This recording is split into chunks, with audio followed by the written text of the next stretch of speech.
ஆண்டவர் இயேசு கிறிஸ்துவில் மிகவும் பிரியமான ஜோலார்பேட்டை அருள் பணியாளராக இத்தனை ஆண்டுகள் பணிபுரிந்த தந்தை பிரான்சிஸ் சேவியர் அவர்களே, புதிதாக பொறுப்பேற்கின்ற தந்தை அருள்ராஜா அவர்களே, மற்ற அருள் பணியாளர்களே, அருள் சகோதரிகளே, ஜோலார்பேட்டை பங்கின் நம்பிக்கையாளர்களே,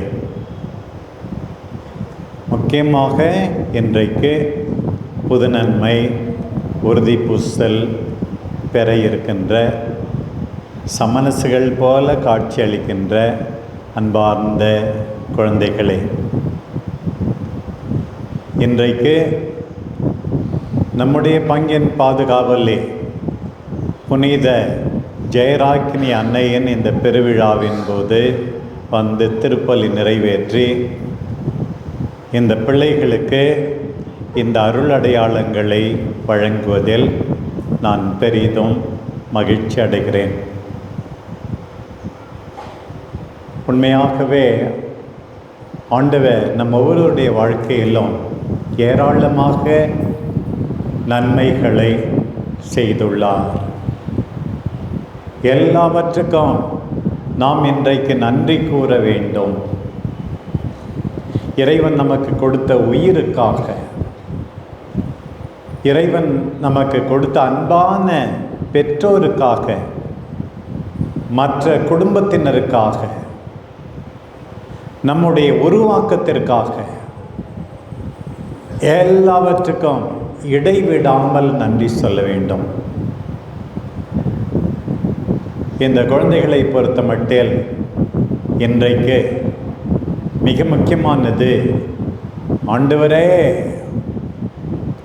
உணவாக வருகின்றார் சிலருக்கு முதன்முறையாக. இன்னொரு பக்கம் எல்லாருமே தூய ஆவியின் கொடைகளை நிறைவாக பெற்றுக்கொள்ள இருக்கிறார்கள். இன்றைக்கு இதைவிட ஒரு பெரிய ஆசீர்வாதம் இருக்க முடியாது. ஏற்கனவே திருமுழுக்கு பெற்றீர்கள், பேப்டிசம், ஞானஸ்நானம். அப்போது உங்களுக்கு நினைவு தெரியாது. இன்றைக்கு உங்களுக்கு வழங்கப்படுகிற இந்த மாபெரும் கொடைகளை உணர்ந்து ஆண்டவருக்கு நன்றி கூறுங்கள். அதுதான் பெரிய ஆசீர்வாதம். அதுவும் இன்றைக்கு திரு அவையினுடைய மிக முக்கியமான பெருவிழா, Solemnity of Pentecost. தூய ஆவியானவர் அன்பு தாய் அன்னை கன்னிமரியா மீதும் திருத்தூதர்கள் மீதும் இறங்கி வந்த அந்த பெருவிழா வந்து நம்முடைய பங்கின் பெருவிழா. அத்தோடு சேர்ந்து உறுதி பூசலும், தூய ஆவியின் அருள் அடையாளமான உறுதி பூசலும் சேர்ந்து பெறப்படுவது உண்மையாகவே மிக மிக பொருத்தமானது. பெந்தகோஸ்தே என்றால் 50ஆம் நாள் என்று பொருள். ஆண்டவர் உயிர்த்து 50ஆம் நாள் தூய ஆவியானவர் இறங்கி வருகிறார். உங்களுடைய மறைக்கல்வியிலே நீங்கள் படித்திருப்பீர்கள். பிரியமானவர்களே, இன்றைக்கு அதே தூய ஆவியானவர் உங்கள் மீது இறங்கி வருகிறார். 50ஆம் நாள் அன்றைக்கு இறங்கி வந்தது போல இந்த பிள்ளைகள் மீது இறங்கி வருகிறார்.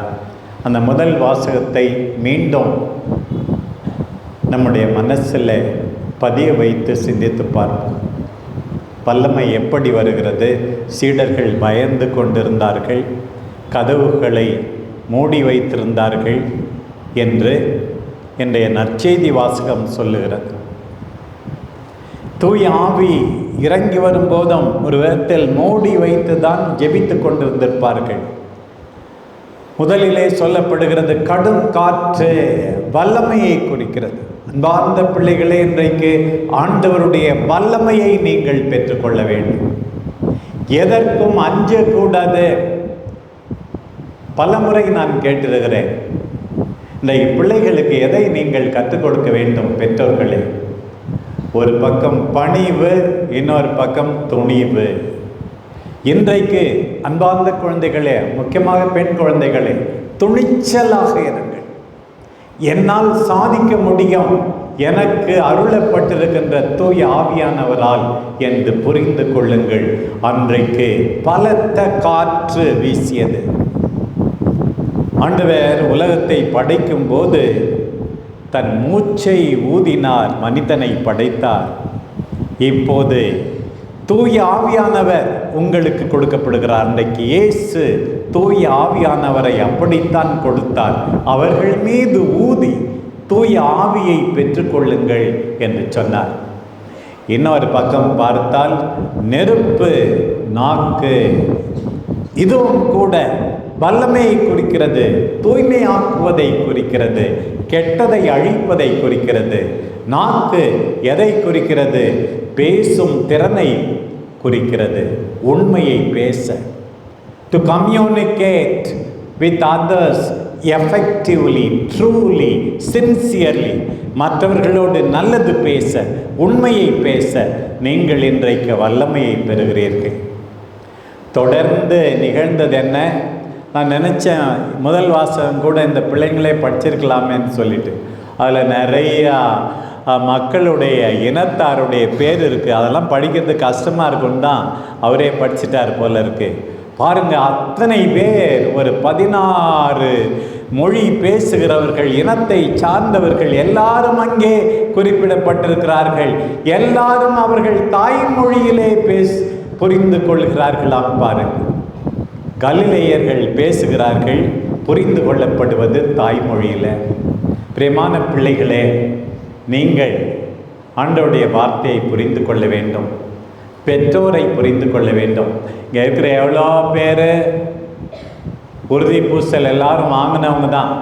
நான் பேசுறது புரியலையான்னு ஒரு தடவையும் கேட்குறாங்க. சண்டை சச்சரவு, யார் பேசுறது யாருக்கும் புரிய மாட்டேங்குது.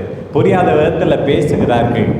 உண்மையாகவே ஆவியை பெற்றிருந்தால் நீ புரிந்து கொள்ள வேண்டும், புரிந்து கொள்ள முயற்சி செய்ய வேண்டும், புரிந்து கொள்ளுமாறு பேச வேண்டும். பாருங்கள், ஒற்றுமை, தூய ஆவி வருவதால் ஒற்றுமை.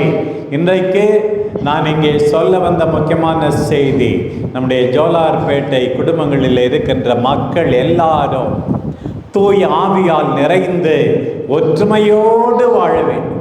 அதுதான் இன்றைக்கு ஆண்டவர் விடுக்கின்ற அழைப்பு. கோயிலுக்கு மட்டும் நிறைய பேர் வராங்க. எவ்வளோ பேர் வீட்டுக்கு போய் உறவுகளிடம் பேச்சுவார்த்தை இல்லாமல் இருந்தால் அவர்கள் ஜெபிப்பதன், திருப்பலி கொண்டாடுவதன் அர்த்தம் என்ன? ஒன்றுமே இல்லாமல் போய்விடும். பிரியமான சகோதர சகோதரிகள், தூய ஆவி ஒற்றுமையின் ஆவி, இதை மறந்துவிடக்கூடாது. இந்த 2வது வாசகத்தில் நாம் கேள்விப்படுகிறோம், தூய ஆவிதான் கொடைகளை கொடுத்திருக்கிறார். எங்கே கொடைகள் வளமை அதிகமாகிறதோ அங்கெல்லாம் தற்செருக்கு, தற்பெருமை, பொறாமை, சண்டை அதிகமாகிறது. பவுல் சொல்லுகிறார், கடவுள் கொடுத்த கொடைகள் எல்லாம் குடும்பத்தை உருவாக்குவதற்காக, சமூகத்தை உருவாக்குவதற்காக.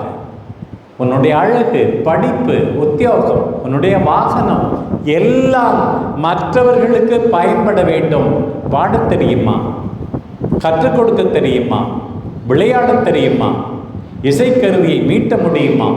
மற்றவர்களுக்காகத்தான் என்பதை புரிந்து கொள்ள வேண்டும் என்று அழைக்கிறார். இன்றைக்கு எவ்வளோ பேர் வளமை அதிகமாக அதிகமாக, வசதி பெருக பெருக டோன்ட் கேர் மாஸ்டர், யாரையும் மதிக்காதவர்களாக இருக்கிறார்கள்.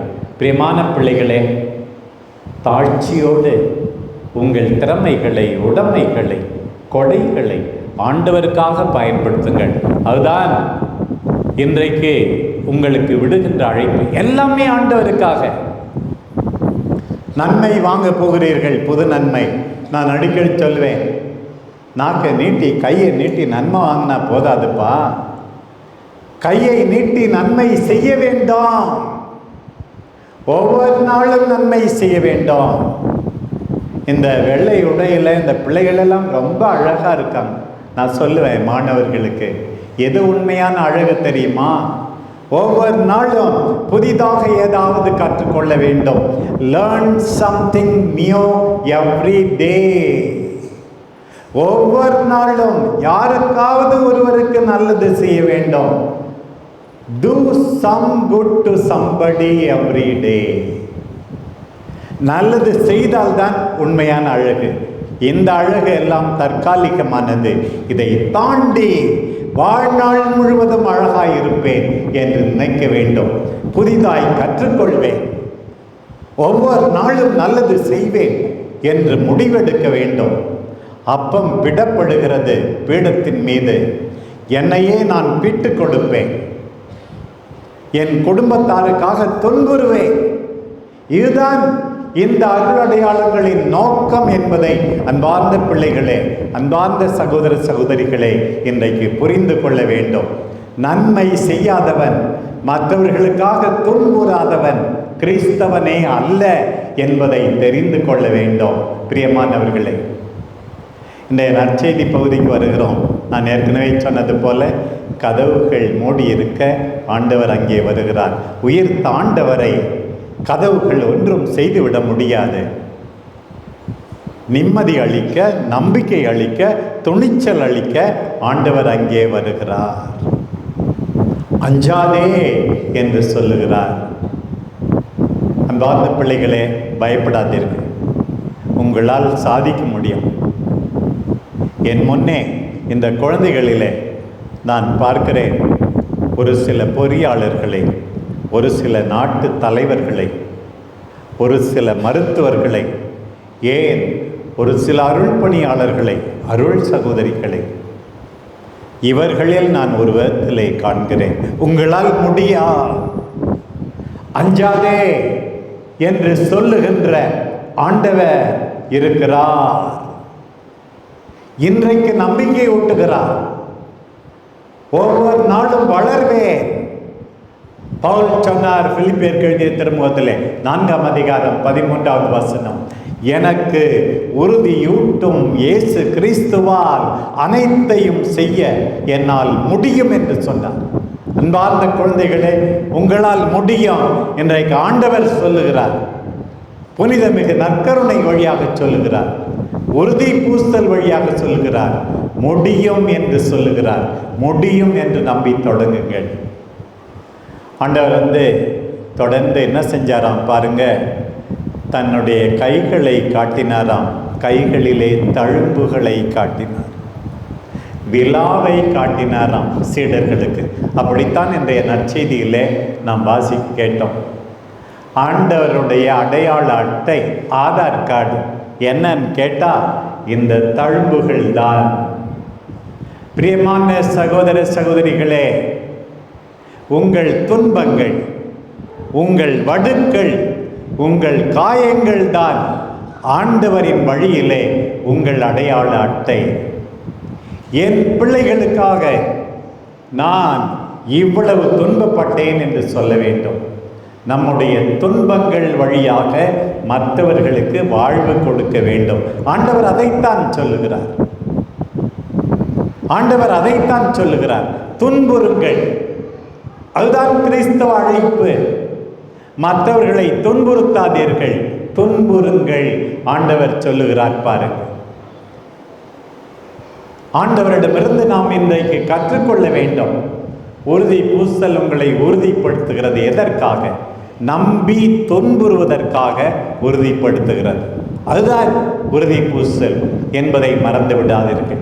அப்போதுதான் தூய ஆவியை கொடுக்கிறார் அவர்களுக்கு. தூய ஆவியை பெற்றுக்கொள்ளுங்கள் என்று ஆண்டவரே கொடுக்கிறார். இயேசு உயிர் விடும்போது தம் ஆவியை கையளித்தார். அந்த தூய ஆவி யார்? தந்தையின் ஆவி தூய ஆவி, இயேசு கிறிஸ்துவின் ஆவி தூய ஆவி. அவர்களிடையே இருக்கின்ற அன்புதான் இந்த தூய ஆவி. இயேசு இல்லாமல், தந்தை இல்லாமல் அவர்களை பிரிந்து தூய ஆவி கிடையாது. அந்த தூய ஆவி, இந்த தூய ஆவியின் பெருவிழாவின் போது இந்த குழந்தைகளுக்கு மட்டுமல்ல, எல்லாருக்கும் மீண்டும் நிறைவாக கிடைக்க வேண்டும் என்று தூய ஆவியை கொடுத்து ஆண்டவர் என்ன சொல்லுகிறார்? மன்னியுங்கள், யாருடைய பாவங்களை மன்னிப்பீர்களோ அவை மன்னிக்கப்படும். பிரியமானவர்களே, இன்றைக்கு ஏற்கனவே நான் சொன்னது போல எல்லாரும் மன்னிக்க வேண்டும். திருவிழான்னா சொந்தக்காரங்களாம் வராங்க, மற்ற பங்குலேருந்து வராங்க, மற்ற ஊரில் இருந்து வராங்க. வராதவங்களாம் அதுக்கு என்ன அர்த்தம்? யாரையும் விட்டுட்டு திருவிழா கொண்டாட முடியாது. இன்றைக்கு இந்த பிள்ளைகளுடைய புது நன்மைக்காக, உறுதி பூசலுக்காக சில பேர் வராங்க. யாரையும் ஒதுக்காதீங்க. யாரையும் ஒதுக்கிட்டு நம்ம ஆண்டவரிடம் போகவே முடியாது. பரலோகத்தில் இருக்கிற எங்கள் பிதாவே, என்னுடைய பிதாவே நம்ம ஜெபிக்கலை. எங்கள் அன்றாட உணவை எல்லாருக்கும் தாரும். நான் மட்டும் நல்லா இருந்தால் போதாது, எல்லாரும் தான் நல்லா இருக்கணும். எங்களுக்கு தின்மை செய்தவர்களை நாங்கள் மன்னிக்கிறோம், அதே போல நீரும் மன்னிக்கணும். இல்லைன்னா அந்த ஜெபத்தை மாற்றி எங்களுக்கு தீமை செய்தவர்களை நாங்கள் மன்னிக்காத போல எங்கள் பாவங்களை மன்னிக்காதேன்னு சொல்ல தான் நமக்கு தகுதி இருக்கும். மன்னிக்க வேண்டும், அவர் பார்த்து கொள்வார் என்று நாம் செல்ல வேண்டும். தூய ஆவியை பெற்றால் ஒற்றுமையாக இருக்க வேண்டும். பிள்ளைகளே, பெரியவங்களாம் சண்டை போட்டால் கூட நீங்கள் எல்லாரும் ஒன்றாயிருக்க விரும்புங்கள். அதைத்தான் இன்றைக்கு ஆண்டவர் விரும்புகிறார். இந்த நாளிலே நம் அன்பு தாய் ஜெயராக்கினி அன்னையை உற்று பார்க்கிறோம். பாருங்கள், அந்த தாய் நமக்காக பரிந்து பேசுகிற தாய். சேலம் மறை மாவட்டமே ஜெயராக்கினி அன்னையின் பாதுகாவலில் தான் இருக்கிறது. எனவே நான் மிகவும் மகிழ்ச்சியோடு இதை சொல்லுகிறேன்.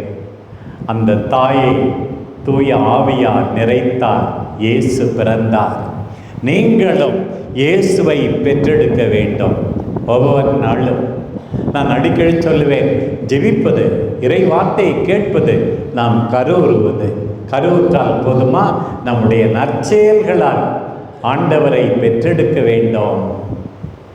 கருவுற்று பெற்றெடுப்பது, ஜெபித்து இறை வார்த்தையை கேட்டு நல்ல வாழ்வு, பிறரன்பு வாழ்வு வாழ்வது. எவ்வளோ பேர் கருவுறுகிறார்கள், ஆனால் பெற்றெடுப்பதில்லை. இன்றைக்கு ஆண்டவர் அழைக்கிறார். அந்த தாய் தூய ஆவியாரால் நிறைந்தார், இயேசுவை பெற்றெடுத்தார். அந்த தாய் எலிசபெத் அம்மாவை பார்க்க போனார். எலிசபெத்து தூய ஆவியாரால் நிறைந்தார். எங்கெல்லாம் மாதா போகிறார்களோ அங்கே தூய ஆவி, அங்கே மகிழ்ச்சி. எலிசபெத்துக்கு மகிழ்ச்சி. சீடர்களோடு சேர்ந்து அந்த தாய் ஜெபித்து கொண்டிருந்தார்கள். உடனே எல்லாரும் தூய ஆவியாரால் நிறைந்தார்கள். மகிழ்ச்சி, ஒற்றுமை, எல்லாம் அந்த தாயினுடைய பரிசு. தூய ஆவியாரை பெற்றுக்கொண்டதன் விளை. இதை மறந்து விடாதீர்கள். அந்த அன்பு தாய் அன்னை கன்னிமரியா உங்கள் எல்லாரையும் எந்நாளும் நினைவில் கொண்டு பரிந்து பேசுவாராக. அவரை உற்று பார்ப்போம். அவருடைய தாராளம், மென்மை, கனிவு, தாழ்ச்சி இறைவனுக்கு முதலிடம் கொடுத்தது. இன்றைக்கு தியான பாடலிலே அவர் பாடிய நன்றி பாடலை பாடினோம். ஆண்டவரே, எல்லாம் அம்மாள் தான் என்ற உணர்வோடு நீங்கள் வாழுங்கள். நம் அன்பு தாய் இந்த குழந்தைகளுக்காக, நம் எல்லாருக்காகவும் பரிந்து பேசுவாராக. ஆமென்.